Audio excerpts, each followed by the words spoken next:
Good morning. We'll get started promptly on time because that's the way we do things around here. My name is Charles Freeman. I hold the Freeman Chair in China Studies here at CSIS, no relation. Thanks everybody for coming. It's a good group here, and we're thrilled that many of you here for what for some, even a few years ago, would have been a fairly certainly esoteric, but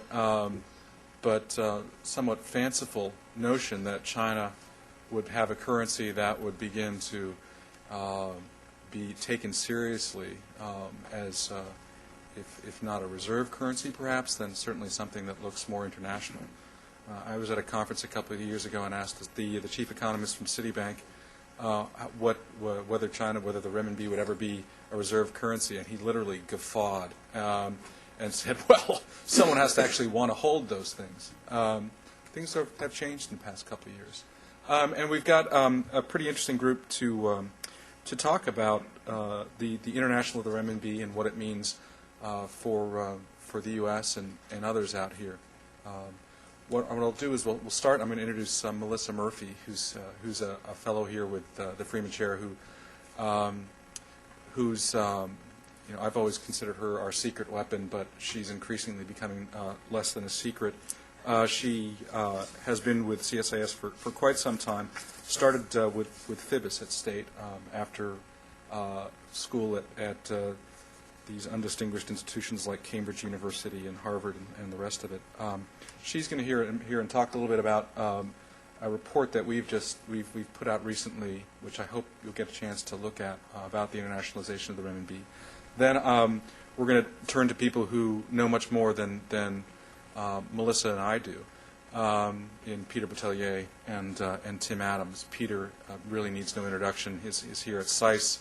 I was talking to someone here who said, I was a student of his. He was fantastic. And there she is, Anna Saito, back there. So this is someone who remembers you well.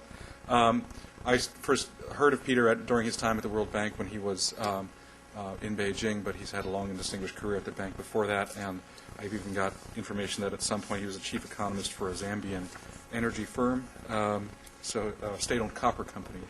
So back in the day. Tim Adams also needs a little introduction. Tim is over at the Lindsay Group as a managing director there, and but many of us got to know Tim from his time as Undersecretary of International at Treasury, where Tim did battle against the Chinese and other nefarious groups in the context of what was becoming the crisis, but really was instrumental in exchange rate policy, which became so controversial during the Bush administration, G7 meetings, IMF and World Bank issues.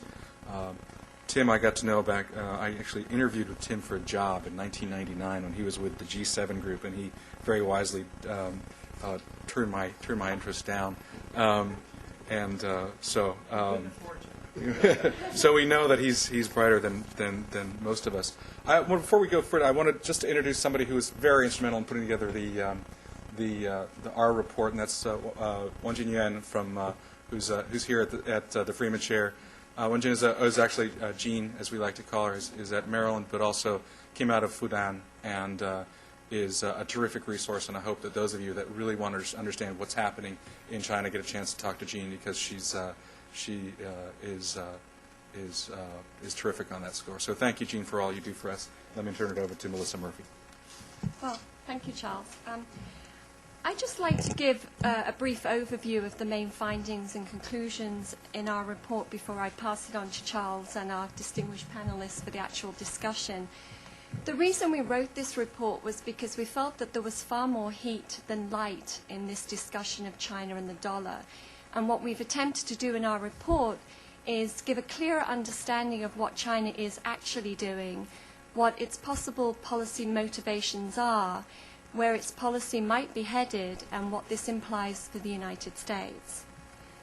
In the wake of the global financial crisis, much has been written about the extent to which the United States can continue to play its role as the world's predominant economic power, and whether the emerging BRIC economies, particularly China, are poised to challenge the current financial and economic architecture, And in recent months, speculation has really focused on the future of the US dollar, due largely to comments by senior Chinese officials that have led some commentators to conclude that the Chinese are ready to ditch the dollar and even usurp its role as the world's reserve currency with the renminbi. And although these sort of headlines make thrilling copy, we conclude that it would be a mistake to conclude that China is ready to ditch the dollar anytime soon, let alone supplant the dollar's reserve role with the renminbi. For one thing, Beijing has accumulated something like 1.4 trillion in US dollar reserves and is keen to avoid any precipitous decline in the dollar's value, which would in turn devalue its own holdings. Beijing is unlikely to shoot itself in the foot. As for China's supposed designs to replace the dollar with the renminbi as a primary reserve currency, some commentators seem to be confusing three distinct concepts: currency internationalization, achieving reserve currency status, and being the dominant global reserve currency. It can take many decades for a currency to internationalize, and some currencies become internationalized without ever fully establishing themselves as reserve currencies, like the Swiss franc or even the Japanese yen.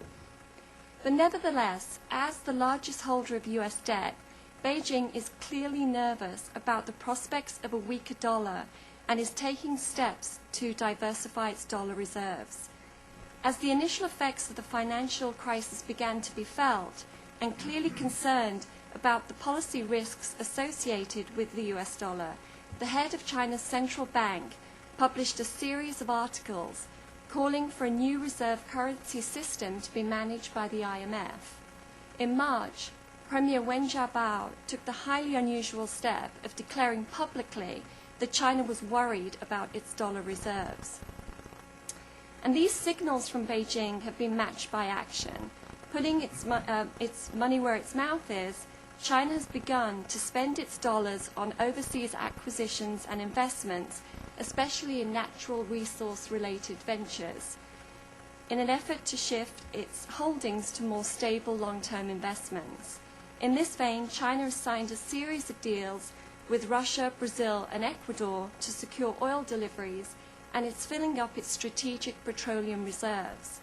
Certainly, in doing so, China is publicly signaling its concerns about US inflation and the weaker dollar to the Obama administration. China's tough stance also plays well to its domestic audience. It's put the spotlight on Washington as the main cause of the economic crisis and taken it off Beijing. And we go into more detail about the domestic context of China's policy in our report. Still, we note that these recent purchases only spent a fraction of China's dollar reserves. The bottom line is that given the interdependence between the US and Chinese economic systems, as long as the United States remains China's #1 export destination, Beijing will continue to accumulate US dollars as fast as it can spend them. In the short to medium term, Beijing has little option but to continue to invest largely in US debt instruments. Neither Europe nor Japan have bond markets deep enough to absorb China's investments.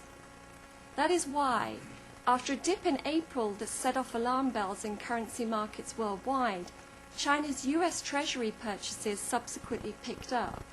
Reports of the dollar's death thus proved premature. But that said, China has begun implementing a longer-term strategy to reduce its exposure to policy risk associated with US dollar holdings. It's begun the protracted process of internationalizing the renminbi with the aim of assuming a principal role in directing the future of the international financial system. It's begun by launching a series of pilot schemes, expanding the use of the renminbi in the settlement of cross-border trade and international trade. And the most high-profile step has been the conclusion of 6 currency swap agreements during the summer. Turning the renminbi into a settlement currency is indeed the first in a series of steps towards internationalization of the currency. But again, we need to remember that this could take another decade before the renminbi could be eligible as a reserve currency, if it ever will. We know that China will have to come a series of obstacles before that happens, not least of which is making the currency fully convertible, and there is no clear timetable for that. China would also have to convince investors that its financial system is trustworthy and its economic system is stable over the long term. Chinese policymakers would also have to allow China to run a current account deficit to ensure an adequate supply of renminbi to satisfy global demand. And again, this is something that the Chinese government is far from prepared to do at this point. According to our sources, China's top leadership is currently very much on the same page with the initial steps that have been taken towards internationalization of the renminbi. But the content, scope, and pace of future renminbi internationalization remain very much up for debate. And again, we go into more detail about the debate going on in China amongst its economists right now. So you can take a look in the report. So in conclusion, what does all this imply for the US dollar? As we know, perception is reality in volatile currency markets, and the dollar dips to new lows every time the Chinese bring up the issue of reserve currency. And that is why such knee-jerk reactions, we need to separate the rhetoric from the reality on this issue. As noted above, Beijing is readjusting its investment strategy in order to diversify its immense dollar reserves. It's begun the protracted process of internationalizing the renminbi and will continue to raise its international profile in pushing for reform of the global financial and economic architecture, and that will include reserve currency reform. But behind all these smoke and mirrors, the bottom line is that the United States remains the #1 destination for Chinese exports, and as transactions will remain denominated in dollars, Beijing will continue to build up its dollar reserves. Given its vast holdings and current limited investment options, it has little choice but to continue to support the US dollar. Although then, in the short to medium term, the economic impact on the dollar will remain limited, we do conclude that the geopolitical sands are undoubtedly shifting. Beijing has put the world on notice that it is going to use its economic weight, its financial resources, and its growing geopolitical influence to ensure that Beijing and the other BRIC economies have a larger say in designing and operating any future international and economic system. So with that, I'll turn it over to Charles and our distinguished panelists and to get their views on this issue. Let's ask. Thank you, Melissa. Let's ask Peter to speak to the broader issues and to drill down a bit, and then we'll turn it over to Tim to focus on the U.S. response. Thank you, Charles. Thank you for including me in this panel. It's a subject that I've been fascinated by for some time and close to my professional interests. Let me start with my bottom line. I don't think we need to be negatively impressed by what's going on with the renminbi. And we should not be worried that the renminbi may become an international reserve currency. In fact, my concern is almost the reverse. I'm concerned that the Chinese will stop short of that they will promote the internationalization of the renminbi as a settlement currency, as a transaction currency, and will stop short of promoting its use as an international reserve currency. Why? Because the implications for China's domestic political system are pretty severe. If a currency is to serve as a reserve currency, like the dollar is at present the premier reserve currency, the state will have to retreat from controlling the economy very significantly. China's capital markets will have to become uncontrolled. Interest rate control will have to be given up. Is China ready for that? Is China ready, or is the Communist Party ready to retreat to a backroom role in China's economy? I doubt it. So that's my bottom line. Now some comments on this report, which I found very informative, very good. I have really only one criticism, if you might call it that. It doesn't go far enough. It observes correctly the facts as they are, but it doesn't really advocate a particular position for the U.S. to take. And I will elaborate on that. The financial crisis has undoubtedly promoted the search for alternative economic systems and promoted also discussion on reforming the international financial system, which since 71, 73 has centered on the U.S. dollar as the centerpiece of the international reserve currency system. Is China really challenging the U.S. dollar? Yes, in some ways, of course it is, but if the challenge is reflected in the papers presented by the governor of China's central bank on their website in March, I'm not worried about that challenge at all. I think that challenge was couched in very professional, careful words, non-threatening, non-political. It almost reminded me of the papers that were circulated at the Bretton Woods Conference in 1944. I mean, Zhou Qiaoshuang's proposal for the reform of the international currency is in many ways more similar to what Lord Keynes proposed in 1944 than any firebrand in the political system might say about the U.S. dollar. It's a very carefully worded, very professional proposal, and very, very constructive, I think. Zhou Qiaoshuang recognizes that his proposal cannot be implemented anytime soon, if it is at all implemented in its form as proposed. He recognizes it will take decades to reform the international financial system. Is that really, therefore, a challenge to the U.S. dollar? I think, and we should also realize that he is not alone. The concerns about the current international financial system are not uniquely Chinese. They're pretty much international. Even strong U.S. allies, Germany, have expressed very similar concerns. The Brazilians, if anything, are more vocal in their criticism of the system than even the Chinese, and so are the Russians.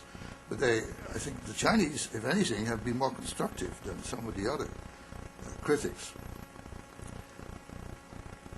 So I had some questions about the title because I don't quite see it that way. I think China's proposals are much more positive and constructive than most people thought they were. At the time they came out, the knee-jerk reaction at the political level in the U.S. was not really quite unwarranted by the proposal itself. Is there that much distrust in the U.S. dollar currently? That's an interesting question, because you would think that the whole world is now turning its back on the U.S. dollar, but the evidence is not there. China and other major holders of international reserves continue to invest in dollars. They do nothing to undermine the dollar. Certainly China isn't at present, to my knowledge. So how strong is that distrust? One important little indicator to look at is the market pricing of the TIPS, that is the inflation-adjusted treasuries. You can buy inflation-adjusted treasuries if that's your preference. You pay a premium, obviously.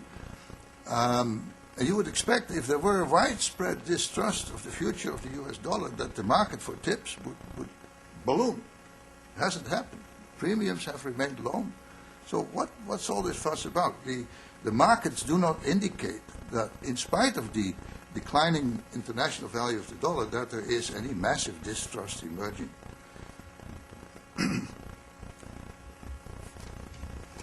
So let me just come back to where I started, my bottom line. I'm of the opinion that it would actually be a U.S. interest to support what's going on for two reasons. What's going on in China's currency system, starting with the promotion of the international use of the Chinese currency as a settlement, as a billing currency, as a transaction currency. That's a good thing, assuming that it will lead to the next step, namely the graduation into reserve currency status of the renminbi, of which I am not sure, as I mentioned. The internationalization of the renminbi is going on anyway. it was already going on before the government made it a policy. Already for 10 years, the renminbi had been circulating in border areas in eastern Russia, in northern Thailand, Vietnam, and in certain parts of Central Asia, simply for convenience. There was no policy behind it. The Chinese government didn't promote it, didn't try to stop it. It simply happened because it was so convenient to use the renminbi. And that is, incidentally, also, I believe, one of the reasons why the Chinese were keen to maintain a fixed peg with the US dollar, because that made it so much easier to use the renminbi. You could be relatively sure that the dollar-renminbi exchange rate was not going to do any wild things. Only last year did they begin to explicitly and actively promote the internationalization of the renminbi in the form of bilateral swap, local currency swap agreements with six countries. And now there is talk with Brazil and with Russia to go beyond that and to create a system in which the importers in China can actually pay the exporters in Russia or in Brazil in renminbi, and vice versa, that the Brazilian importers of goods from China can pay in real. That goes beyond the local currency swap agreements. That, to my knowledge, hasn't really been worked out. I don't think anybody knows how you administratively can safely do that, but that's on the cards. If all these initiatives lead to the greater international use of the renminbi as a reserve currency, so be it. Power to them. I think it is ultimately not a U.S. interest to protect and preserve the current status of the U.S. dollar as the premier international reserve currency indefinitely. I mean, the current international crisis owes much to the imperfections of the current international financial system. And I think it would be a U.S. interest, as is very, very persuasively argued by Fred Bergsten in a current article in Foreign Affairs, to actually promote the development of alternative reserve currencies to take the pressure off the dollar. And if the renminbi can become ultimately one of those reserve currency next to the euro, because those are the only three I can think of, dollar, euro, and renminbi for the longer term, so be it, and it would be a good thing for the U.S. So I would take a slightly different tack than the report does. I would actually take a very positive attitude towards what is going on and suggest that it is a U.S. interest to promote it. Thank you. Thanks, Peter, and I appreciate you mentioning that what the report really was missing was an articulation of a U.S. policy response. I think we talked about that in preparing the report, and what we started to do was prepare something that looked increasingly like a screed about fiscal discipline and improving competitiveness in domestic markets that would dwarf the subject matter of the report. So it became tricky. And we also hoped at that time that we'd have someone who'd really be able to address that issue in a conference such as this with Tim Adams. So, Tim, take it away. Thank you. You couldn't find that person, so you invited me, and I appreciate being a part of this.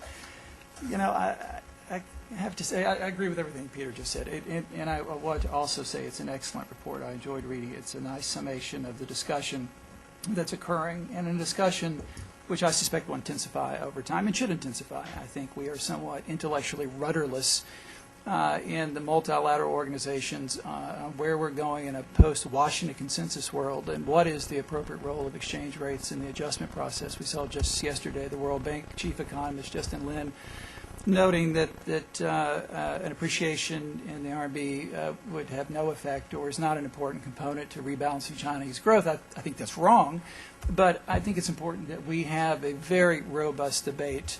And I've encouraged the IMF and other institutions to try to foster that debate going forward. Let's just back up a minute and think about a little bit about history, and because I think it helps think about the future. You know, the papers today are full of stories about the fall of the Berlin Wall, and you think about where we were 20 years ago. At that time, it was with great fanfare that we welcomed in the East. There was a great sense of optimism about Central and Eastern Europe and Russia. Tiananmen was occurring, so there was pessimism about China. And Washington was in the grips of fears about Japan taking over the world. Japanese institutions. Banks were some of the largest institutions in the world. There were a number of them. And so it was Japan as the challenging power to U.S. hegemony, China embroiled in domestic politics, and the future in Eastern Central Europe and Russia. Fast forward today, and we see the Baltics suffering from declines in their growth of 18 or 19%. Russia gripped by oligarchs and still incredibly dependent on hydrocarbons and natural resources.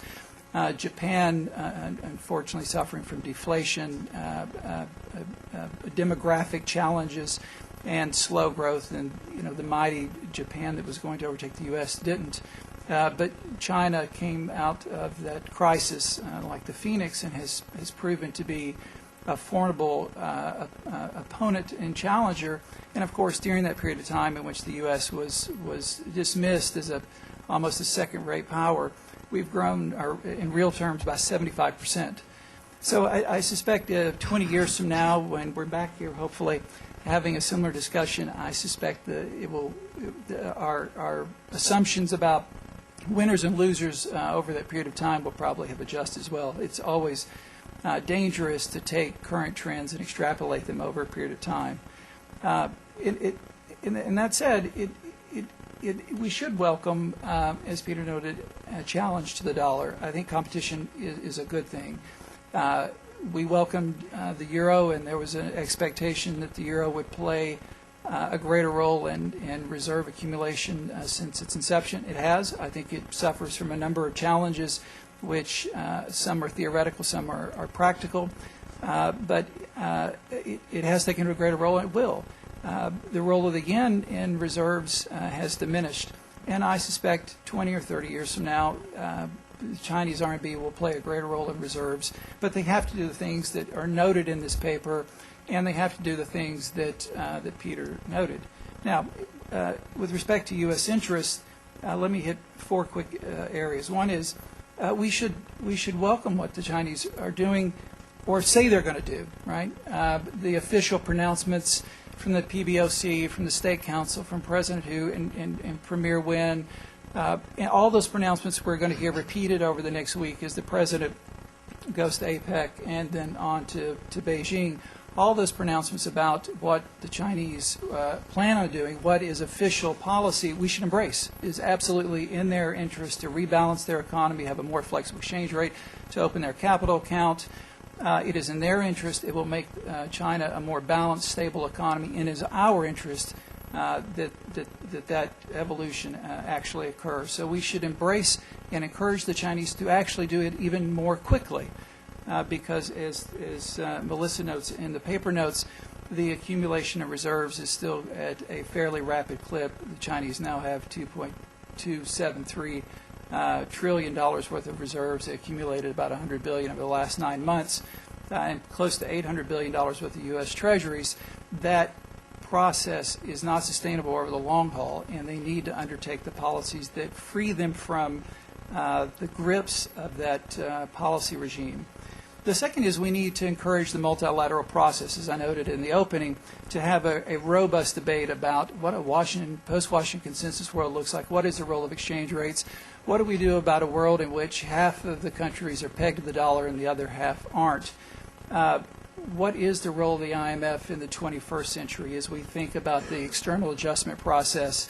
How do we think about beggar-than-neighbor policies and competitive devaluations or adjustments? So we should support the multilateral process, whether it is the bank or the IMF or regional institutions. We should give our support to that process. Regional integration, you're going to hear a lot about regional integration on the President's trip. There is concern that there will be a fortress Asia. It's possible. I don't think we can stop Asian integration. I think what we should do is ensure that it's done in an open architecture way, that trade flows and capital flows are still welcome, that the U.S. continues to play both an economic and political role in both East and South and Southeast Asia. And I think that's the case. But we, the U.S., need to bring to the table at APEC and other forums new ideas about how we play a central role in that integration. And I hope that we'll hear new ideas as the President heads to Singapore. And then domestically, Charles noted that they didn't have room for the whole list of things that we need to do here, but the list is long, and it's relevant to the discussions we're having now on health care, on rebuilding our banking system, on the role of the Fed, on climate change. We can't necessarily control what the Chinese do or what the Europeans do, the Japanese, or the IMF, but we can certainly control what we do. And right now we face numerous challenges. Our fiscal situation is absolutely abhorrent. The trend lines on spending and revenues is unsustainable and historically unsustainable. And I suspect at some point we're going to have a day of reckoning. Whether we're astute enough to do that prior to another crisis or not remains to be seen. But when you have spending at 25% of GDP and climbing, revenues at 15% of GDP and stable, and when you have entitlement programs that are about 7 or 8% of GDP and will double over the next 20 years, and entitlement programs which have enormous political support by voting blocks of people who actually vote, it is a recipe for long-term disaster. You've all seen the deficit projections over the next 10 years, doubling from our debt-to-GDP ratio from 40 to 80%, maybe 100%. And that's with fairly modest assumptions about what interest rates look like over that time horizon. If you play with the interest rate assumptions, then those last years, the 10-year numbers, if you do a fan chart, you get some pretty sobering outcomes. Is a friend of mine who was in town from Oslo a week ago asked, will the U.S. still be a developed country 10 years from now? Real concerns about our fiscal trajectory and our political will to deal with those challenges, especially as we debate a health care plan that will add $1 trillion to that budgetary outlook. But it's not just budget, it's the role of the central bank, the confidence we have in the Federal Reserve, and their objectives. That's an issue which is being debated today, next week, over the next couple of months. What is the objectives of the Fed? What is their mandate? And how much authority will they have in various schemes as we put in place a new financial regulatory regime?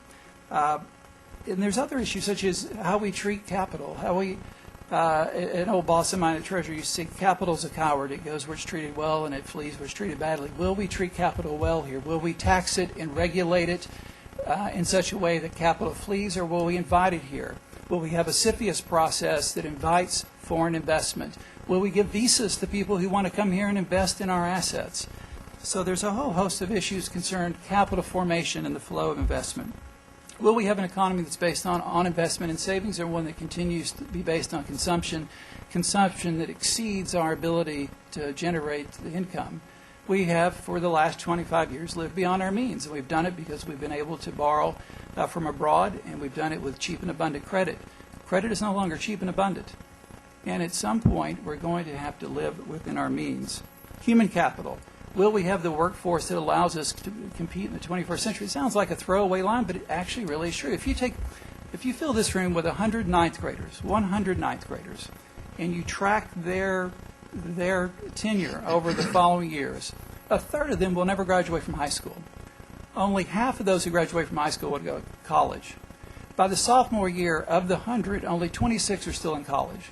And if you get to the fifth year of college, only 18 of them will graduate.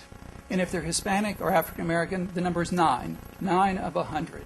That is not a workforce of a world-class economy. So we have to think about invest in human capital if we want to compete with China or with other fast-emerging economies. And lastly, we need to ensure that we're open to trade.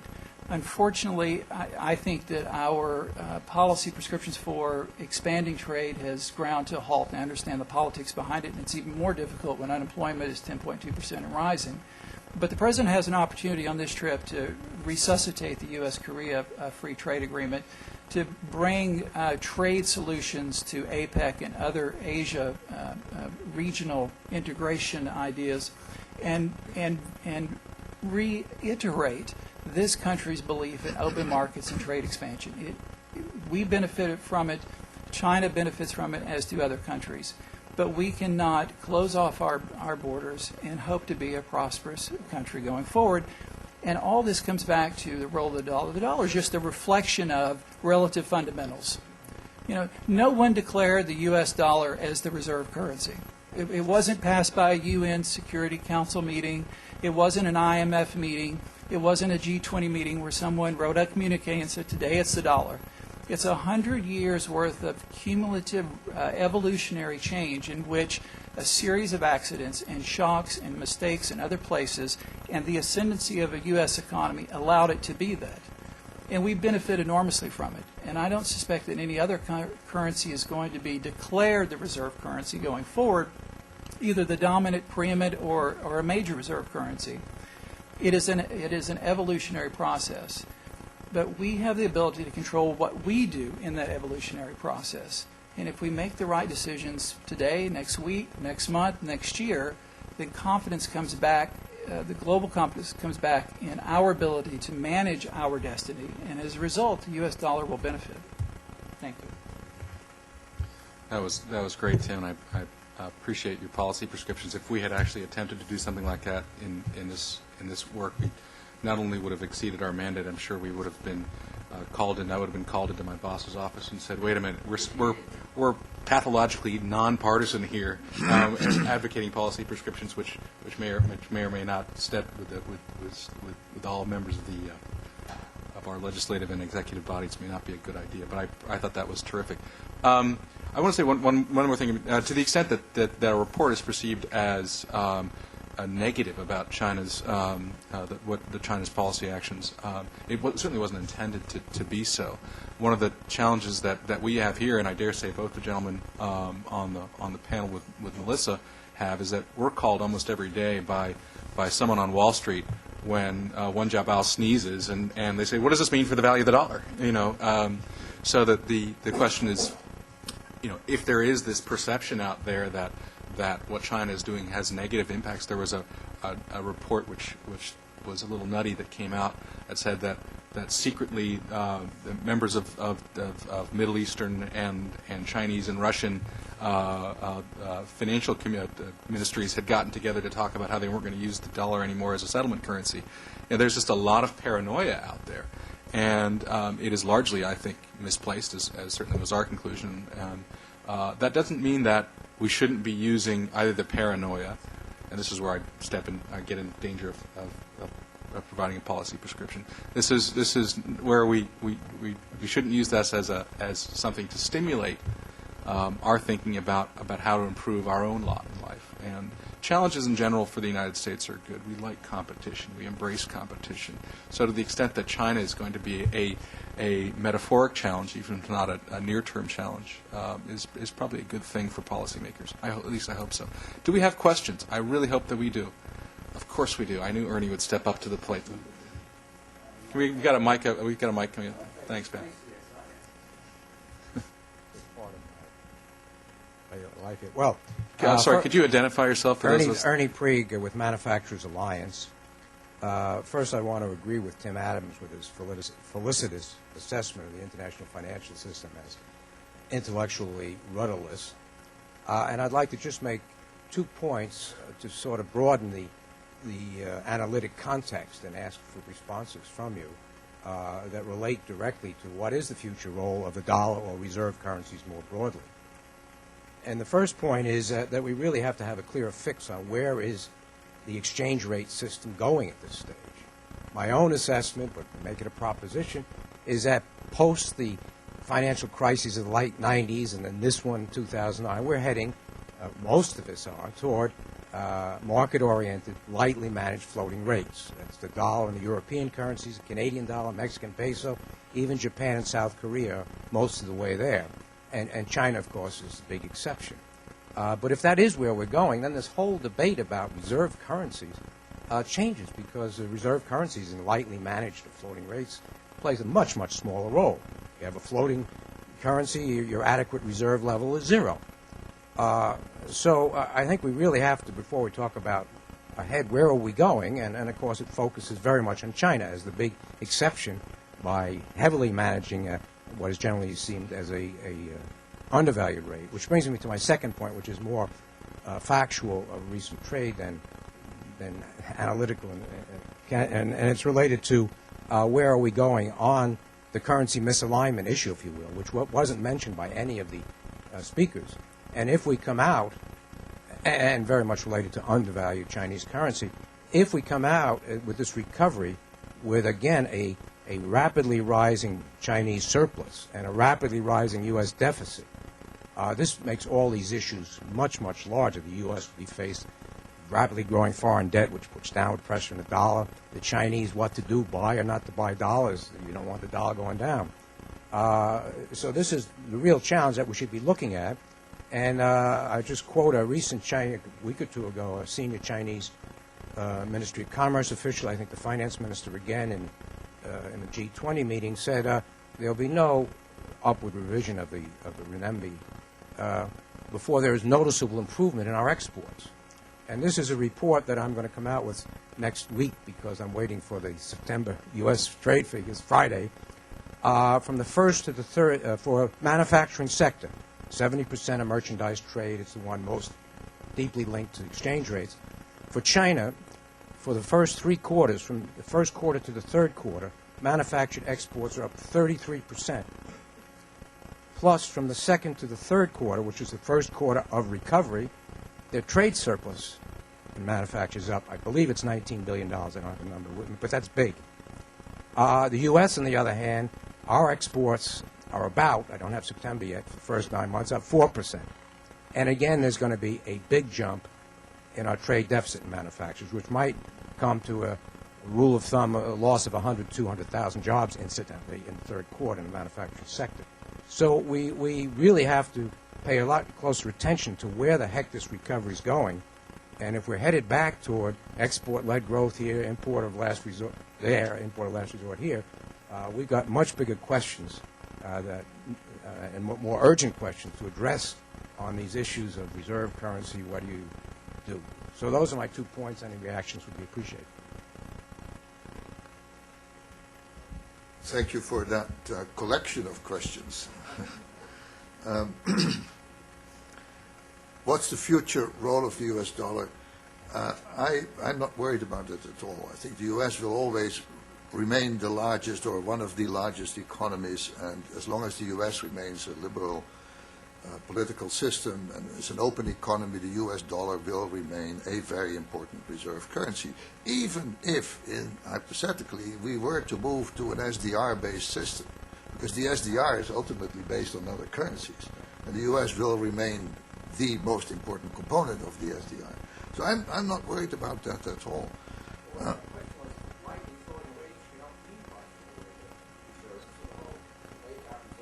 Yeah. So I think the more fundamental long-term question is where is the world moving? Where are we moving on exchange rate systems, financial systems?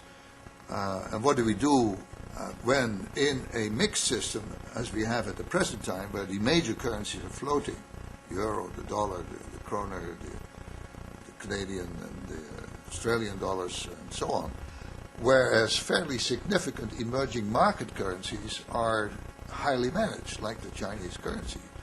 How do we get out of this sort of bifurcated, unstable system that we have at the present time? What lies ahead?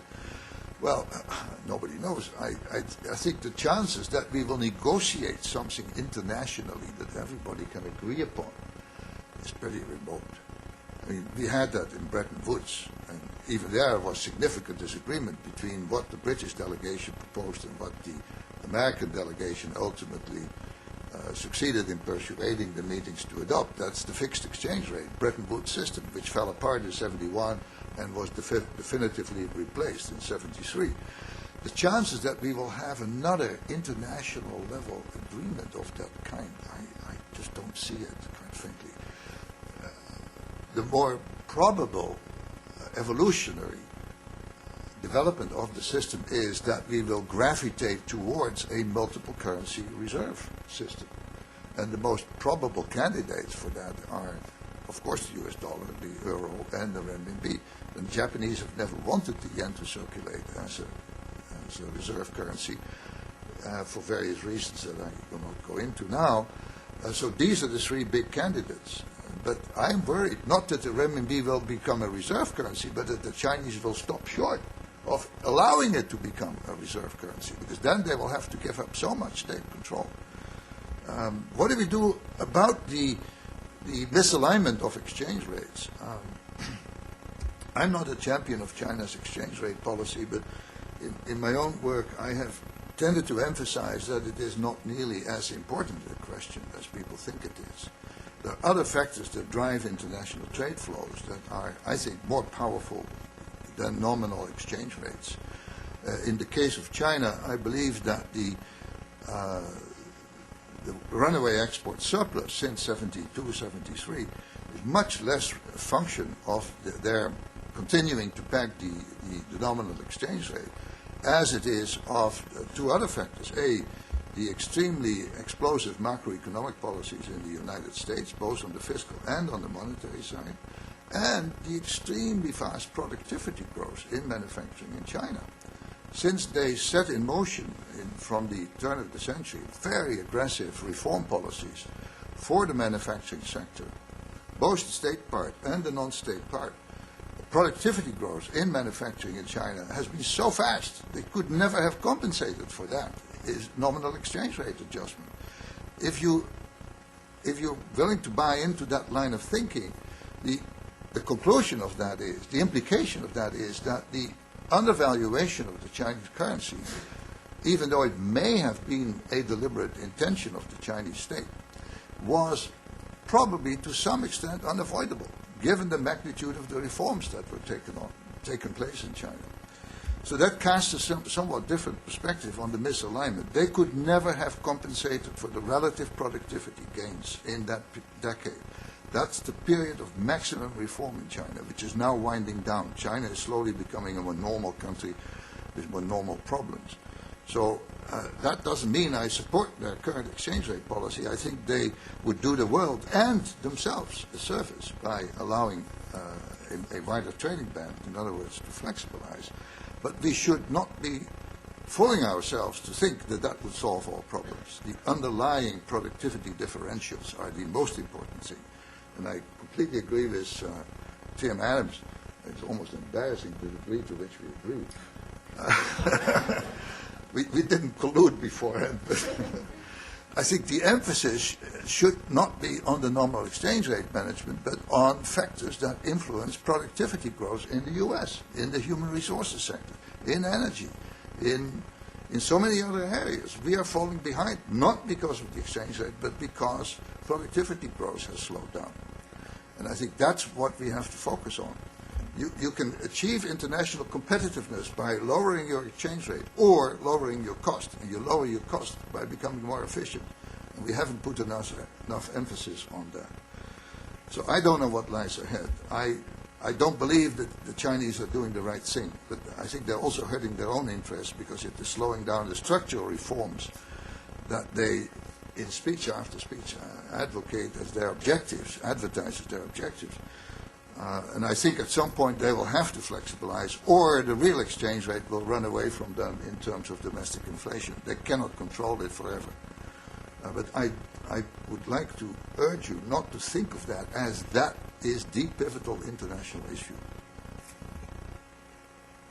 Just that on reserves, the IMF agrees with you. We've seen at the annual meetings in Istanbul an effort to try to focus on what is the optimal level of reserves, I think, for many countries. And I don't know what reserves have increased globally, 5 or 6 trillion since 2001. Many of the key economies have far past what is theoretically appropriate level reserves. But what I've heard from the emerging markets is that process isn't going to stop. They see it as a way of self-insurance, and they don't want to have to rely on the IMF for funding. So, yes, I agree with you on reserves. I think the fund agrees and it is trying to show leadership on that issue. I don't suspect much is going to change for the foreseeable future.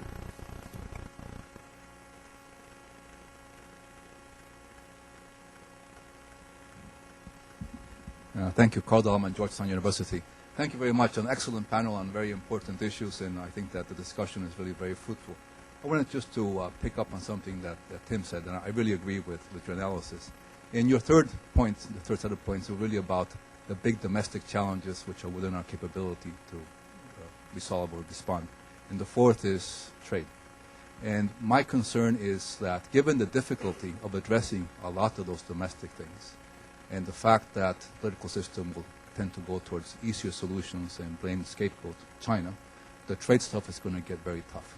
And so I'm wondering, and I would really encourage that we have more discussions of this.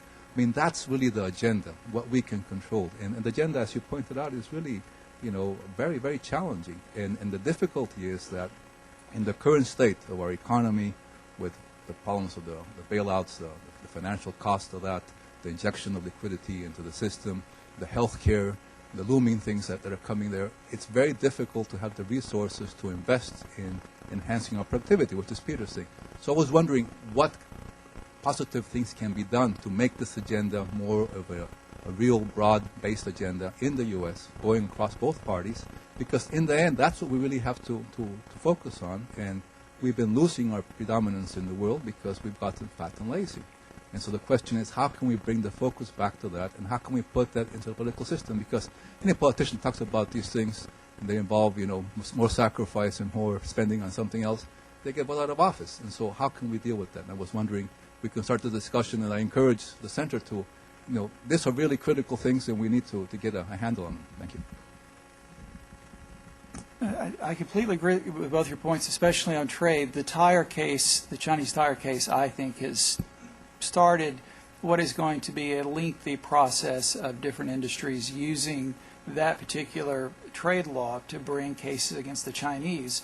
And I'm not talking about the merits of the case, whether the White House did the right thing or not, but what we've seen is steel pipes, we've seen paper, and I think what we're going to see is a proliferation of anti-China trade cases. Again, not about the merits, but there's a certain amount of the atmospherics that this relationship may have some rocky times ahead, especially as unemployment continues to rise and we go into the midterm elections. You're absolutely right. It is difficult to get away from this mentality where you can have it all. The great philosopher of our time, Oprah, Oprah says you can have it all, you just can't have it all at the same time. And we're not learning from that, right? We're telling, just think about healthcare. We're telling American people, you can have, we're going to expand healthcare. You can have the healthcare you want, and someone else is going to pay for it. It's just trying to solve the equation in those three variables is just not possible. And we're papering over it by using a variety of budget gimmicks and employing other kinds of devices to get us through this healthcare debate. And I'm actually sympathetic to universal health care. I just think now is not the time. Now is the time to think about how we put our fiscal house in order and how we're going to pay for the things we've already promised instead of promising more. And I think we're going to have, I suspect that at some point the markets are going to send a very strong signal that what we're doing is not sustainable, and that we'll have to take some very tough measures. But it remains to be seen whether this president, or the president I worked for, or the previous president, is willing to go to the American people and say, look, this is the way it is. There are tough times ahead, and we've lived beyond our means, and we have to take some very tough measures. So, just talk about the trade issue. I think it is absolutely critical, and I agree with Tim that I don't think we're headed for a trade war with China. But what these trade cases do is they encourage parts of our government, certainly parts of the Chinese government, that are focused not necessarily on openness and encouraging the free flow of trade, but on more developing industrial policies which are perceived to benefit domestic participants to the exclusion or to the discrimination of international participants. And that's, I think, a very, very serious challenge. I really wish that the president would go when he's in Korea and say, we're going to get Korea done. But I gather that the economic and foreign policy folks within the administration made a serious push on that and were rebuffed because there were other different policy priorities which take precedence. So it's really hard when you have these kind of iterative approaches to policymaking to have a holistic discussion even within one government as opposed to with the American people. So it's the good news, as I gather we're going to get good news on TPP, the Trans-Pacific Partnership. that may send a signal, frankly, to Korea that it doesn't count as much anymore, which may make things difficult in Asia anyway, but that's a longer conversation.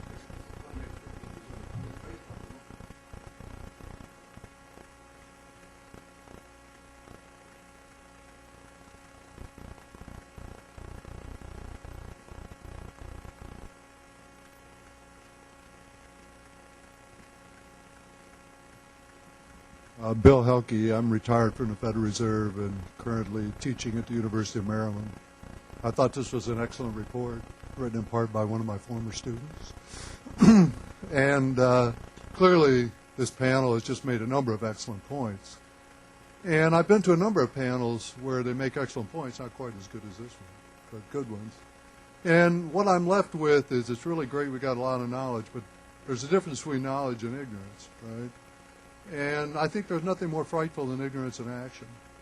And we have this huge globalization shock. I still know think people have their arms around it. Okay, and this globalization shock goes around development. India and China, they're huge. And India and China are going to have much greater productivity growth going forward, much greater productivity growth than everybody else. That means in real terms, our currency is going to appreciate. Okay, and the other point, I admit it creeped up on me as well as it has on everybody else, that Tim made is how big the economies have gotten that pegged to the dollar. Okay, they're huge, right? So we're talking about reserve currencies, but to me, the problem is a lot like 71, 73. Okay? The problem is not the price of the currency, which I would differ from the people in the trade. The problem is China is setting the price. Okay? And not only that, but we do not understand the implications of their setting the price. Okay, I just heard a brilliant guy from, I think, Standard Chartered Bank talk at Peterson Institute, gave all these same pretty good facts that you guys gave. And I'd be giving him an A. Then what does he say? Well, China's got to worry about the inflation problem, so what are they going to do? They're going to tighten policy by raising their interest rate. Okay, but what does raising their interest rate do? They raise their interest rate relative to ours, capitals flow in. It's not a tightening of policy, it's a loosening of policy. Okay? And so you're going to have more inflation. If they don't allow inflation to happen through wages, it's going to happen through dollar asset prices. And that's what caused our problem going up in 2008 and down in the second half. You can just trace it to China raising rates, China lowering rates, and all the ramifications of it. So my point is, this is unstable, okay? And we all say, well, China doesn't have independent monetary policy. But not only China doesn't have independent monetary policy, we don't, okay? Because if they raise rates, where are they getting the dollars? They print them in the basement of the central bank? We're printing them. Why is that? Because of our operating mechanism. We set the price, supply all money and credit available at that price. So two things. Am I nuts? Is this just crazy analysis? And if I'm not, what are the prospects that we're not going to go through what we went through from 71, 73, which was trying to do a bunch of revaluations, which obviously didn't work, and then float, or are we going to use our heads, and are some of these people going to start floating now?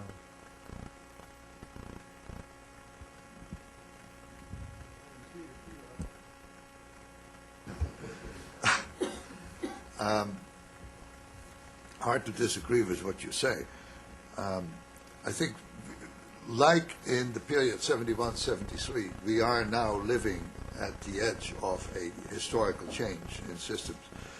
The change in 71, 73, I think, could be more quick and more abrupt because we moved from a fixed exchange rate system to a floating exchange rate system that became dollar-based, not because anybody decreed that that should be the case, but because that's what the world wanted and the markets evolved into. The challenge now, I think, is more complicated because we essentially have a floating system and we see no way back to a fixed exchange rate system. We cannot go back to Bretton Woods. So we have to live with the current imperfect and, as you say, unstable system at least for a while.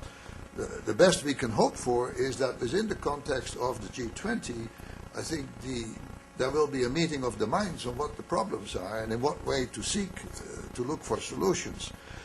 In my view, the Chinese currency is a pivotal element in this conundrum. If the Chinese can evolve into a more market-based exchange rate system, that would be good for them and good for the world, and in a way that would allow many of the other countries in East Asia or emerging market economies to adopt a more market-related system themselves.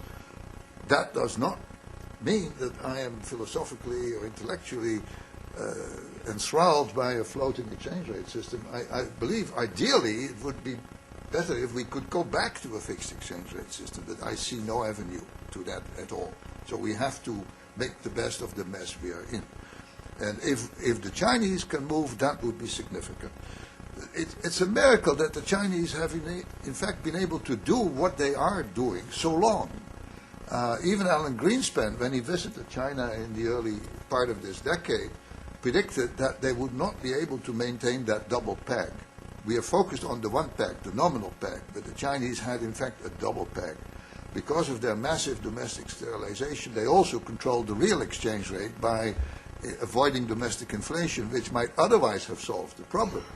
They didn't do that. And this is the first case in history that I'm aware of where a major country controls both the nominal and the real exchange rate. Nobody thought that possible. Of course, we end up with a balance sheet of China's central bank that is rather screwy at the moment. They're the largest issuers of bills, of bonds, type financial instruments in the Chinese economy. I don't know of no other central bank that has operated in a similar way. Sooner or later, that system will have to come to an end. And I think it would be in the interest of the Chinese to allow for nominal exchange rate flexibilization, not seek the solution in allowing the domestic inflation to solve the problem. Because in the Chinese situation, there's so much a bomb of liquidity hanging over the system in the form of an M2 GDP ratio, which is now approaching, 180% or something like that. So you have to be very worried in China about inflation expectations in those circumstances. And for that reason, it would be far better if the Chinese were to begin to flexibilize the nominal exchange rate, initially by broadening the trading band, and then ultimately move to a more floating system, which probably, even in the best of circumstances, lies at least 5 or 10 years into the future. But the Chinese hold the key, I think, to make the evolution of the international adjustment processes in a more orderly way. And they're not doing, I believe, what they should be doing at this point in time.